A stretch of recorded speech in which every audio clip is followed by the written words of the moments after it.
भोंदू अशोक खरातचा आणखी एक कारनामा समोर आलाय। अनेक ॲग्रो कंपन्यांना खरातनं गंडा घातलेला आहे। संचालक करा भरभराट होईल असं त्यानं अनेकांना सांगितलं आणि त्यांना गंडा घातलाय। या कंपन्यांकडून खरातनं व्यवहारामध्ये काळा पैसा फिरवलेला आहे अशीही माहिती आता उघडकीला आली आहे। या शेतकऱ्यांना गंडवत खरातनं काळी माया जमवलेली आहे अशी ही धक्कादायक माहिती आता उघड झालेली आहे। तर भोंदू अशोक खरातच्या काळ्या कृत्यांची यादी संपत नाहीये। भोंदू अशोक खरातचा आणखी एक कारनामा समोर आलाय। शेतकऱ्यांच्या नावावर ॲग्रो कंपन्या उभ्या करायच्या आणि त्यातून कोट्यवधींचे संशयास्पद व्यवहार करून त्याने पैसा काळ्याचा पांढरा केला असा फंडा या भोंदू खरातचा सुरू होता। मला संचालक करा भरभराट होईल असं भविष्य सांगत हा भोंदू खरात काळा पैसा तिथे रिचवायचा। 4 वर्षात अशा 6 कंपन्या या अशोक खरात आणि त्याच्या पत्नीने उभ्या केलेल्या होत्या आणि त्यांनी काळी माया सुद्धा जमवलेली आहे। 70 कोटींच्या खरेदीवर 70 कोटींचीच विक्री दाखवून या कंपनीनं गणिताचे सर्व नियम धाब्यावर बसवल्याचंही समोर आलंय। सागर गायकवाड आमचे प्रतिनिधी आपल्या सोबत जोडले गेलेले आहेत। सागर, सातत्यानं याची काळी कृत्य खराची समोर आलेली आहेत। आता त्यांना अनेक संस्था स्थापन केलेल्या होत्या। मला संचालक करा अशी सुद्धा मागणी केलेली होती आणि यातूनच त्यानं काळा पैसा पांढरा केला अशीही माहिती उघडकीला आली आहे। काय एकूण अधिकची सखोल माहिती आहे? नक्कीच अशोक खरातचे नवीन कारनामे आता समोर येताना पाहायला मिळतात। आता एक नवीन अपडेट समोर येते ज्यामध्ये मला संचालक करा संस्थेची भरभराट होईल असे सांगून अनेक खातेदारांना तो काळा पैसा गोळा करण्यासाठी फसवत असल्याची माहिती समोर येते।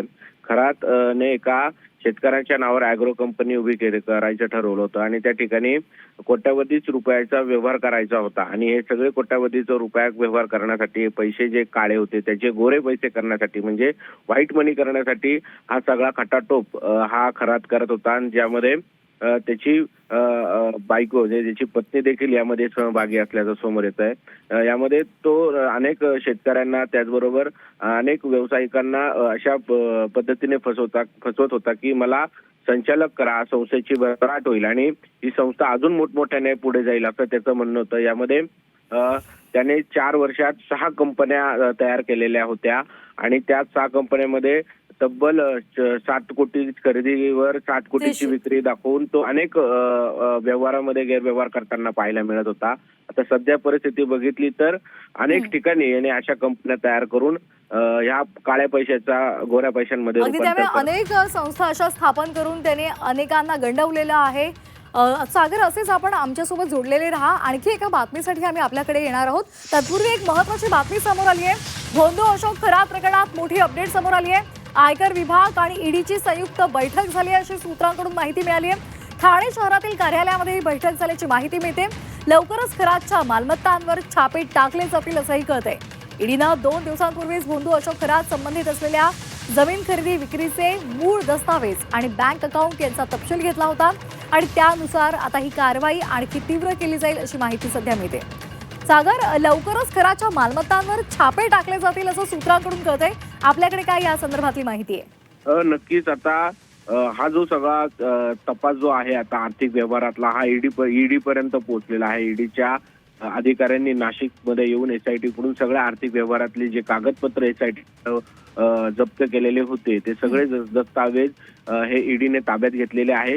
2 दिवसापूर्वीच मुंबईमध्ये या संदर्भात एसआयटीची आणि आयकर विभागाची एक बैठक पार पडली आणि या बैठकीमध्ये या अशोक खरातच्या जमवलेली मायाचा हिशोब घेण्यासाठी ही सगळी बैठक पार पडलेली आहे। ह्या बैठकीमध्ये अनेक मोठमोठ्या पैशांच्या व्यवहाराची देखील चर्चा झाल्याची माहिती सूत्रांच्या हवाल्याने कळते। त्याचबरोबर आता या भोंदू अशोक खरातची संस्था नसेल त्याचबरोबर त्यांनी ओपन केलेले संस्था असतील आणि त्याचे घर असेल या सगळ्या ठिकाणी आता ईडीची धाड पडण्याची शक्यता आहे। आयकर विभागाची धाड पडण्याची शक्यता आहे। मुळे आता अशोक खरातचे ईडी आता चौकशी सुरू होणार आहे। धन्यवाद सागर दिलेल्या सविस्तर माहितीसाठी।